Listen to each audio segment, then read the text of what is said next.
अच्छा जी, तो हम आज ये डिस्कस करेंगे कि हमारे पास जो कैश फ्लो है वो इन्वेस्टिंग एक्टिविटी से अ, हमने किस तरह से जनरेट करना है।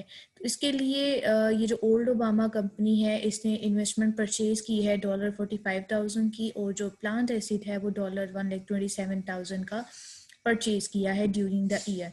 इसके बाद उसने ड्यूरिंग द ईयर सोल्ड किया है plant acid which is $66,000 and a gain of 6,000.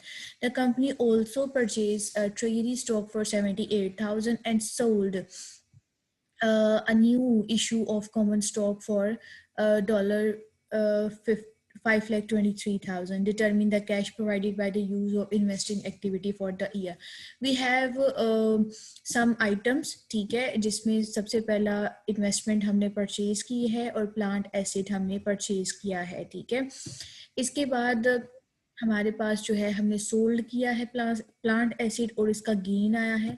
इसके बाद हमने ट्रेजरी स्टॉक को परचेज किया है और ट्रेजरी स्टॉक को सोल्ड भी किया है, और इसके अलावा हमने न्यू कॉमन स्टॉक जो है वो इशू किए हैं। अब इन एंट्रीज को देखते हुए उसने कहा है कि हमें कैश फ्लो जनरेट करके दो इन्वेस्टिंग एक्टिविटी से। तो फर्स्ट यू हैव लुक कि अगर आपको मैंने बताया था कि अगर आपने याद किया हो तो आपको याद होगा कि इन्वेस्टिंग एक्टिविटी में हमारे पास सिर्फ और सिर्फ जो है वो 3 तरह की चीज़ें आती हैं। पहले नंबर पे मार्केटेबल सिक्योरिटी को अगर हमने परचेज किया है या सेल किया है तो यहाँ पे वो इन्वेस्टिंग एक्टिविटी में रिकॉर्ड होगा। फर्स्ट मार्केटेबल सिक्योरिटीज, ठीक है, आइदर वी वर परचेज और आइदर वी वर सोल्ड, तो ये हमारे पास इन्वेस्टिंग एक्टिविटी में आएगा। दूसरा हमारे पास पॉइंट आता है कि अगर हमने किसी को लोन दिया है, ठीक है, हमने उधार किसी को लोन दिया है तो वो भी हमारा इन्वेस्टिंग एक्टिविटी में आएगा। और अगर उस लोन जो दिया था उसके बदले में हमें कुछ कलेक्शन हुई है, ठीक है, तो वो भी हमारा इन्वेस्टिंग एक्टिविटी में आएगा। तो ये दूसरा पॉइंट हो गया। तीसरा पॉइंट हमारे पास ये आता है कि अगर हमने कोई प्लांट एसिड या फिक्स्ड एसिड हमने परचेज किया है या हमने सेल किया है, ठीक है, तो ये परचेज और सेल दोनों जो है ट्रांजैक्शंस इन्वॉल्व होंगी, और इसमें जस्ट एंड जस्ट 3 हेड्स आएंगे, प्लांट एसिड और फिक्स्ड एसिड, ठीक है। नंबर सेकंड आपका लोन आपने किसी को दिया है, ठीक है, और आपकी मार्केटेबल सिक्योरिटी, ठीक है, यानी आप इन्वेस्टमेंट पर्पस करते हो, इन्वेस्टमेंट पैसा लगाते हो कहीं पे, ठीक है, ताकि उससे पैसा कैश फ्लो आप फ्यूचर में जनरेट कर सको। तो ये 3 चीजें आनी है। बाकी इसके अलावा क्वेश्चन में कुछ भी गिवन होता है वो रिलेट नहीं करता इन्वेस्टिंग एक्टिविटी से, हमने उसको रिकॉर्ड नहीं करना, ठीक है। तो हमने जैसे कि डिस्कस किया परचेज और sale of marketable securities and purchase and sale of plant assets, loan made to the borrowers and collection from the loan, ठीक है, ये हमारे पास ये 6 आइटम्स रिकॉर्ड होंगे। अगर हम इसके सोल्यूशन पे आते हैं तो सोल्यूशन में आप देख सकते हैं कि हमने सबसे पहले जो है लिखना है cash use for investing activity, this is an heading. इसके बाद हमने cash paid for investment which is 45,000 bracket में। अब हमने ये देखना है कि आइदर हम इनफ्लो जनरेट कर रहे हैं या आउटफ्लो जो है वो हमारे पास हो रहा है। इनफ्लो से मुराद होता है कि पैसा हमारे पास आ रहा है, ठीक है, तो आपका ये प्लस में रिकॉर्ड होता है। आउटफ्लो से मतलब होता है कि पैसा हमारे हाथ से जा रहा है, तो वो माइनस में रिकॉर्ड होता है। हमने प्लस या माइनस का साइन नहीं लगाना होता, प्लस का साइन नहीं लगाना। जो आउटफ्लो है, जो नेगेटिव है, उसको हमने जस्ट एंड जस्ट ब्रैकेट जो है वो इर्द गिर्द लगा देनी है, जैसे कि आपको इस क्वेश्चन के सोल्यूशन में नजर आ रही होगी, ठीक है। तो ये है कि हमने जस्ट ये देखना है कि ये जो ट्रांजैक्शन परफॉर्म कर रहे हैं, इस ट्रांजैक्शन से पैसा हमारे पास आ रहा है या पैसा हमारे पास जा रहा है। तो अगर यहाँ पे बात करें तो इसने कहा है परचेज इन्वेस्टमेंट फॉर 45,000, तो हमने इन्वेस्टमेंट परचेज की है, ठीक है, इसके बदले में पैसा हमारे हाथ से जा रहा है, तो this is outflow. So outflow को हम जो है वो ब्रैकेट में रिकॉर्ड करेंगे, cash paid for investment and $45,000 and we will record bracket around the amount, ठीक है। एंड आफ्टर दैट कह रहा है एंड प्लांट एसिड, ये 1,27,000 का प्लांट एसिड ये भी हम परचेज कर रहे हैं। When we were purchasing an acid, ठीक है, तो कैश हमारे हाथ से जा रहा होता है आउटफ्लो है, इस वजह से हम इसको नेगेटिव बैलेंस रिकॉर्ड करेंगे एंड इस बैलेंस के इर्द गिर्द हम ब्रैकेट रिकॉर्ड कर देंगे। आफ्टर दैट अगर हम देखें तो हमने प्लांट एसिड को सोल्ड भी किया है विच इज $66,000, ठीक है, and at a gain of 6,000। हमने गेन या लॉस को रिकॉर्ड नहीं करना यहाँ पे, हमने सिर्फ और सिर्फ परचेजिंग एंड सेलिंग को हमने रिकॉर्ड करना होता है। We were just only record the $66,000 which is selling amount by performing the selling transaction, ठीक है, कैश हमारे पास आ रहा है, this is an inflow of the cash, that's why we were recording into this question with plus sign. तो हमने plus sign put नहीं करना होता, जस्ट हमने अमाउंट को लिख देना होता है। तो cash receive from plant acid 66,000 हम मेंशन कर देंगे, 45,000 और 1,27,000 को हम ऐड कर देंगे, क्योंकि ये भी माइनस बैलेंस है, ये भी माइनस है, माइनस माइनस आपस में प्लस हो जाते हैं, ठीक है। इसके बाद ये प्लस का है 66,000 और इसमें से ये हम माइनस कर देंगे तो हमारे पास नेगेटिव बैलेंस 1,06,000 जनरेट हो जाएगा। तो हमने again I am telling you minus plus का साइन नहीं लगाना है, ठीक है। अगर कोई नेगेटिव बैलेंस है, आउटफ्लो है, तो हमने उसके इर्द गिर्द ब्रैकेट जो है वो पुट कर देनी है, जो कि हमें ये इंडिकेट करेगा कि ये आउटफ्लो है, ये नेगेटिव बैलेंस है। और प्लस के लिए आपने प्लस का साइन नहीं लगाना है, सिंपली आपने अमाउंट लिख देनी है, जैसे कि इस क्वेश्चन के सॉल्यूशन में आपको नजर आ रहा है। By performing the addition and subtraction operations, we will get the 1,06,000 negative balance and net cash used for investing activity. हमारे पास ये जो ट्रेजरी स्टॉक का परचेजिंग एंड सेलिंग है, हमने इसको रिकॉर्ड नहीं करना, क्योंकि ये इन्वेस्टमेंट से रिलेट नहीं करता, ये फाइनेंसिंग से रिलेट करता है। इसके बाद हमारे पास ये जो कॉमन स्टॉक का इशुएंस है, हमने इसको भी रिकॉर्ड नहीं करना, क्योंकि ये भी हमारा लिंक करता है, फाइनेंसिंग एक्टिविटी से लिंक करता है, इन्वेस्टिंग एक्टिविटी से लिंक नहीं करता है। हमने जस्ट आइडेंटिफाई करना है कि we have 3 items, marketable security, fixed asset और प्लांट एसिड, और लोन अगर हमने किसी को दिया है, ठीक है, loan made to the borrower. अगर ये 3 आइटम्स हैं तो हमने उसको आइडेंटिफाई करके इन्वेस्टिंग एक्टिविटी में रिकॉर्ड कर देना है। इसके अलावा जितने भी आइटम्स हैं वो यहाँ पे रिकॉर्ड नहीं होंगे। क्लियर टू यू कि हमने इन्वेस्टिंग एक्टिविटी को किस तरह से प्रिपेयर करना है? Yes ma'am. ऑलराइट, अब हम नेक्स्ट मूव करते हैं क्वेश्चन नंबर 6 की तरफ, ठीक है। In this question we have 4th learning objective जो हमने चैप्टर के स्टार्ट में रीड आउट किया था, and in this learning objective we were get to know that how to prepare the financing activity into the cash flow section, ठीक है। So यहाँ पे हम फाइनेंसिंग एक्टिविटी को डिस्कस करेंगे। We have an example of taxes incorporation sold common stock for $5,60,000 and preferred stock for $36,000 during the current year. In addition the company purchased treasury stock for $35,000 and paid dividend on common and preferred stock for $24,000. Determine the amount of cash provided by or used for financing activity during the year. ठीक है, यहाँ पे taxes incorporation का data है। We have common stock and we have preferred stock during the year. In addition फिर हमने treasury stock, company ने treasury stock भी परचेज किया और फिर डिविडेंड भी पे किया प्रेफर्ड एंड कॉमन पे 24,000 का। अब हमें कहता है कि फाइनेंसिंग एक्टिविटी हमें बना के दो।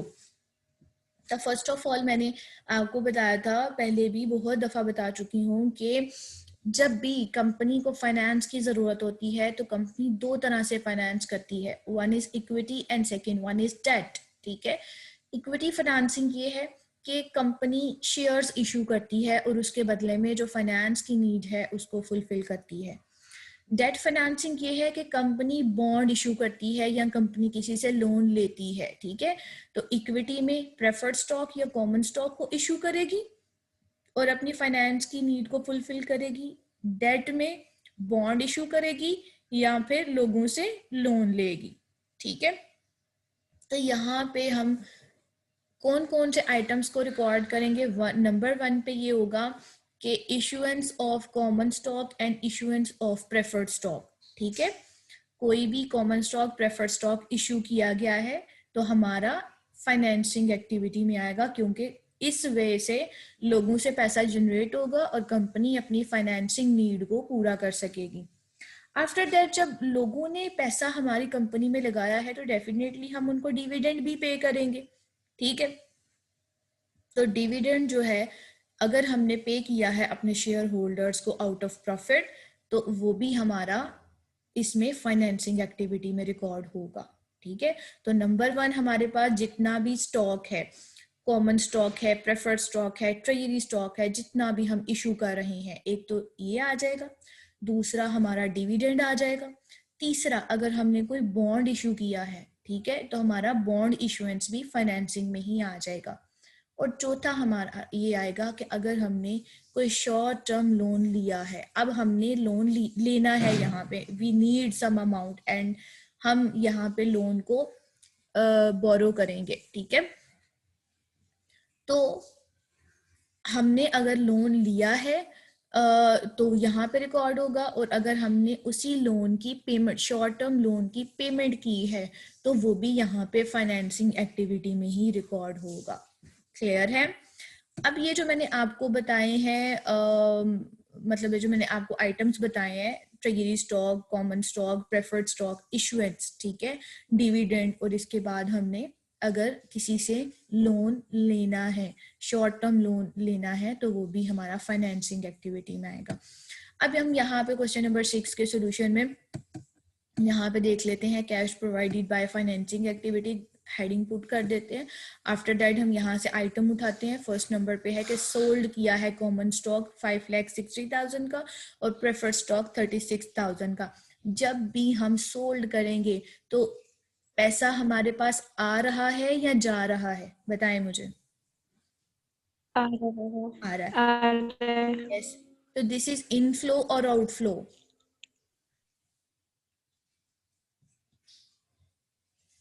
Inflow. Yes, this is inflow. तो इनफ्लो को हम पॉजिटिव वे में यानी पॉजिटिव साइन के साथ हम रिकॉर्ड करते हैं। तो हम यहाँ पे लिख देंगे cash receive from sale of common stock 5,60,000, ठीक है, और इसके बाद cash receive from sale of preferred stock which is 36,000, ठीक है। हमने जहाँ यहाँ से अमाउंट्स इन दोनों को उठाया और यहाँ पे पुट कर दिया। After that, in addition, company purchased treasury stock for 35,000. अब कंपनी ने treasury stock को परचेज किया है। When we were purchasing a stock, ठीक है, तो कैश का हमारे पास आउटफ्लो होता है, कैश हमारे हाथ से जा रहा होता है। That's why हमने इसको cash paid to purchase of treasury stock 35,000 and put bracket around this amount because it is outflow. After that, paid dividend on common and preferred stock, which is $24,000. We were paying the dividend. The dividend is also recorded into the financing activity as we were discussed earlier. ठीक है, तो हम यहाँ पे cash paid for dividend लिख देंगे 24,000 and we put bracket around it. Now हमने 5,60,000 में 36,000 हमने ऐड कर दिया तो हमारे पास आ जाएगा 5,96,000। अब इसमें से हमने 35,000 को और 24,000 को माइनस कर दिया तो हमारे पास पॉजिटिव जो है वो आ जाता है 5,37,000। तो हमारे पास ये बैलेंस जो है वो हमें शो करेगा net cash provided by financing activity. Clear है? समझ आइए? Yes ma'am. ओके मैम जो वाली माइनस करनी है वो ब्रैकेट में लिखनी है? यस, मैंने जैसे आपको पहले भी बताया कि हमने again I am telling you plus और माइनस का साइन नहीं लगाना, ठीक है। जो प्लस का आइटम होगा यानी जो इनफ्लो है, जो पैसा आ रहा है, डेफिनेटली वो प्लस है, तो हमने जस्ट अमाउंट को मेंशन कर देना है 5,60,000, ठीक है। और अगर हमारे पास आउटफ्लो है, पैसा जा रहा है, तो हमने जस्ट उसके गिर्द ब्रैकेट पुट कर देनी है। ब्रैकेट का मतलब है this is negative balance, this is outflow balance, ठीक है। Okay ma'am. Yes ma'am. Okay, अब हम अगला जो है क्वेश्चन देखते हैं, क्वेश्चन नंबर 7। एंड इस क्वेश्चन में हम देखेंगे कि कैश पेमेंट फॉर मर्चेंडाइज हमने किस तरह से रिकॉर्ड करना है। तो यहाँ पे Dan incorporation reported cost of goods sold for $1 lakh 1000 during the current year. Following are the beginning and ending balance of the merchandise inventory and accounts payable for the years. We have a merchandise inventory beginning balance is $35,000 and ending balance of $43,000. We have accounts payable balance, which is beginning balance is $23,000 and ending balance is $30,000. Determine the amount of cash payment for purchase during the year. सो यहाँ पे question में हमें कहता है कि हमारे पास जो cost of good sold है, ठीक है, which is $1,01,000 during the year है, और हमारे पास बिगिनिंग एंड एंडिंग इन्वेंट्री है मर्चेंडाइज की और अकाउंट्स पेबल की, ठीक है. हमें क्या कहता है, क्या हमें डिटरमिन करके दो कि कैश पेमेंट हमने कितनी की है फॉर द परचेजेस, ठीक है, जो हमने मर्चेंडाइज परचेज की है इसके लिए हमने कैश पेमेंट कितनी की है ड्यूरिंग द ईयर, हमें वो डिराइव करके दो. तो इसके लिए कैश पेमेंट्स के लिए हमने जब चैप्टर को स्टडी किया था तो मैंने आपको बताया था कि वी हैव सम फॉर्मूलाज. अगर आप उस फॉर्मूला को भी याद कर लेते हो तो that will be easy for you अगर आपको वो कैश पेमेंट या कैश रिसीव के बारे में अगर पूछता है, ठीक है. अगर आपने नहीं पढ़ा तो हम यहाँ पे चेक कर लेते हैं कि we have cost of good sold, ठीक है, $1,100. अब इसमें क्या करना है, हमारे पास जो बिगिनिंग एंडिंग इन्वेंट्री है दैट इज 43,000 और जो बिगिनिंग इन्वेंट्री है विच इज 35,000. अब ये एंडिंग में से बिगिनिंग को माइनस कर देना है, तो जो बाकी का जो हमारे पास बैलेंस मतलब बचता है, ठीक है, 8,000 का, हमारे पास शुरू में 35,000 था और शुरू के बाद एंड पे जो है वो 43 हो गया. इट मीन्स के हमारा जो बैलेंस है इन्वेंट्री का इंक्रीज कर रहा है. ऐसे ही है, शुरू में 35,000 था और आखिर में 43 हो गया, तो इट मीन्स कि हमारा जो मर्चेंडाइज इन्वेंट्री है वो इंक्रीज कर रही है. तो कितने से इंक्रीज कर रही है, तो हमने 43 में से 35 को माइनस कर दिया तो 8,000 से हमारी मर्चेंडाइज इन्वेंट्री जो है वो इंक्रीज कर रही है. इट मीन्स कि हम इतनी ड्यूरिंग द ईयर परचेज करके लेके आ रहे हैं, ठीक है. तो कॉस्ट ऑफ गुड सोल्ड इतनी हमने चीजें बनाई हैं, यानी मटेरियल परचेज करके लेके आए थे, और इतनी हमने चीजें बनाई हैं सोल्ड करने के लिए, तो ये रिकॉर्ड हो जाएगा. और ड्यूरिंग द ईयर हमने जितनी परचेजिंग की है, ठीक है, वो हमारी रिकॉर्ड हो जाएगी, ऐड हो जाएगी, और अब हम इसमें से माइनस कर देंगे जितनी भी हमने पेमेंट की होती है, ठीक है. अब देखिए, अगर हमारा अकाउंट्स पेबल का बैलेंस जो है वो इंक्रीज करता है तो इट मीन के हमारा उधार इंक्रीज कर रहा है. हमने पे नहीं किया लेकिन फ्यूचर में पे करेंगे, ठीक है. अगर हमारा अकाउंट्स पेबल का बैलेंस डिक्रीज करता है तो इसका मतलब है कि हमने पेमेंट अदा कर दी है, हमने पेमेंट कर दी है. तो अब हम पता कैसे चलेगा कि दिस बैलेंस इज इंक्रीजिंग और डिक्रीजिंग. अकाउंट्स पेबल का बैलेंस पहले था 23,000, ठीक है. अब एंड हुआ, ईयर का एंड हुआ तो 30,000 हो गया. इसका मतलब है कि हमारा जो उधार का बैलेंस है वो इंक्रीज कर रहा है, ठीक है. कितने से इंक्रीज कर रहा है, हमने हमारा 7,000 से, वैसे भी आपको समझ लग रही है 23, 24, 25, 26, 28, 29, 30, तो 7,000 से हमारा इंक्रीज कर रहा है. 30,000 में से 23,000 माइनस किया तो हमारे पास 7,000 जो है वो आ गया. तो दिस इज डिक्रीज, क्योंकि ये हमने पेमेंट करनी है, अभी की नहीं है लेकिन फ्यूचर में कर देंगे, बट पेमेंट तो है. तो हमने इस एडिशन परचेजिंग को ऐड कर दिया और इस पेमेंट को हमने माइनस कर दिया, तो हमारे पास 1,01,000 में ऐड 8,000 माइनस 7,000 तो हमारे पास आ जाएगा 1,01,100. तो इसका मतलब है कि इतना हमारे पास जो है कैश हमने पेमेंट किया है फॉर परचेजेस के लिए हमने इतनी कैश की जो है वो पेमेंट अदा कर दी है. Again I am telling you कि हमने ये देखना है कि जितनी चीज़ें बनाई हैं या जितनी चीज़ें परचेज की हैं उसके बदले में कितनी हमने पेमेंट अदा कर दी है.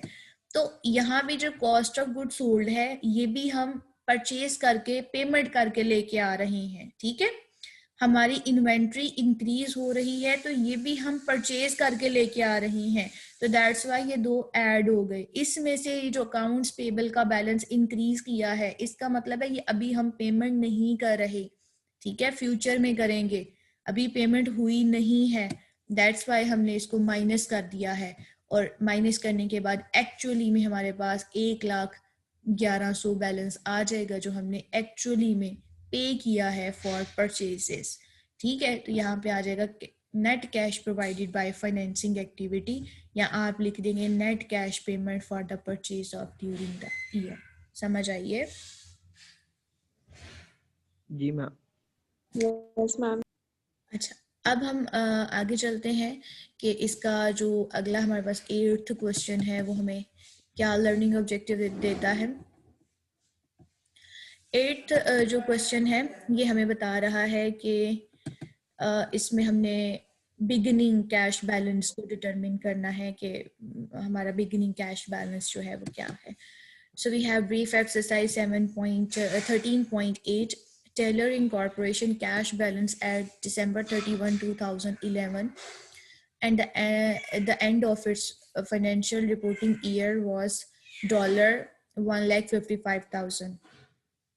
During 2011, cash provided by operations was $1,45,000 and cash used in investing activity was $67,000 and cash provided by financing activities were $10,000.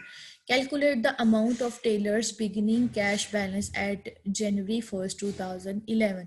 ठीक है, अब जी हमने इसमें ये देखना है कि हमारे पास जो बिगिनिंग बैलेंस था यानी जो प्रीवियस ईयर का बैलेंस था वो कितना था। तो हमें कहता है कि जो एंड ऑफ द बैलेंस है, एंडिंग बैलेंस है कैश का, वो 1,55,000 है, ठीक है।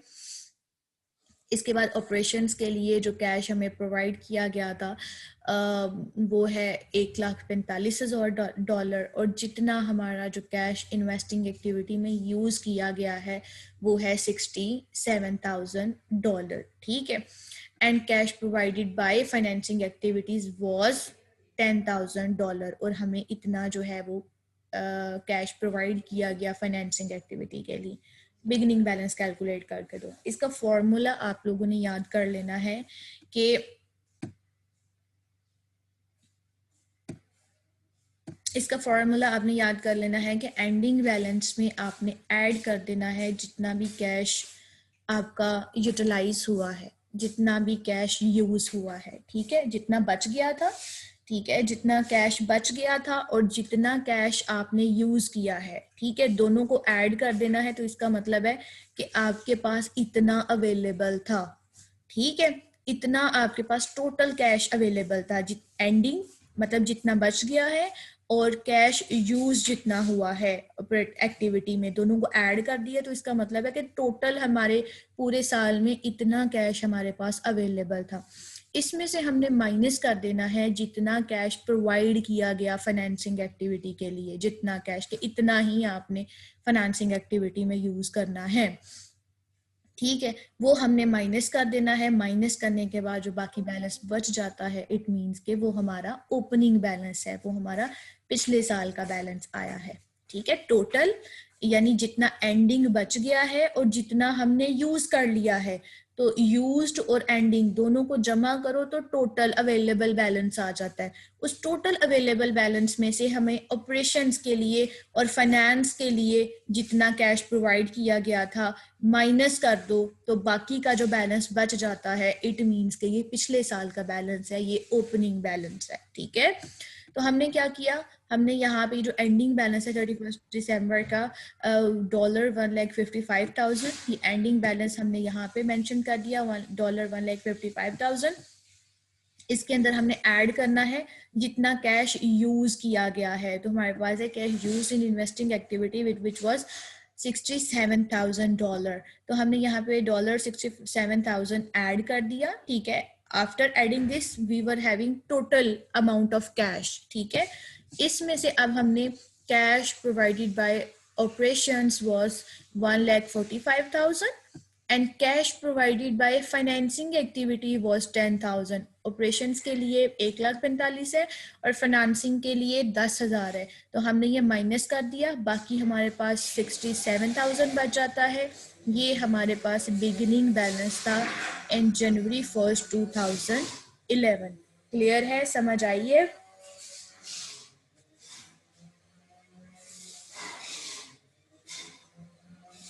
भाई समझ आई है या नहीं आई? Yes, ma'am. चले मैं अगेन बता Yes, देती हूँ। ma'am. For Yes, example ma'am. आपको मैं कहती हूँ कि आपके पास ना 5 रुपए बच गए हैं, ठीक है, और आपने यूज कितने किए हैं? आपने 90 यूज किया है, ठीक है, 90 यूज किया है और 5 रुपए बच गए हैं, तो इसका मतलब है कि आपके पास टोटल बैलेंस कितना था? 95 रुपीज का। 90 जो खर्च कर लिए हैं और 5 जो बच गए हैं, तो टोटल बैलेंस कितना था आपके पास? 95 रुपीज का। अब मैं कहती हूँ कि इस 95 में जो 30 रुपीज था वो ऑपरेशन से लिंक करता है, ठीक है, ऑपरेशंस परफॉर्म कर लिए आपने, और उसमें से 10 रुपए आपने जो है वो इन्वेस्ट कर दिए कहीं पे। तो अब मुझे बताओ कि आपके पास जो है वो बिगिनिंग बैलेंस, शुरू का बैलेंस कितना था? तो आपने क्या किया, उस टोटल में से जितना आपने ऑपरेशंस में यूज कर लिया है 30 माइनस कर दिया। माइनस करने के बाद आपके पास बच गया 6। अच्छा, इसके बाद जी हमारा जो है मैं मतलब डिस्कस कर रही थी कि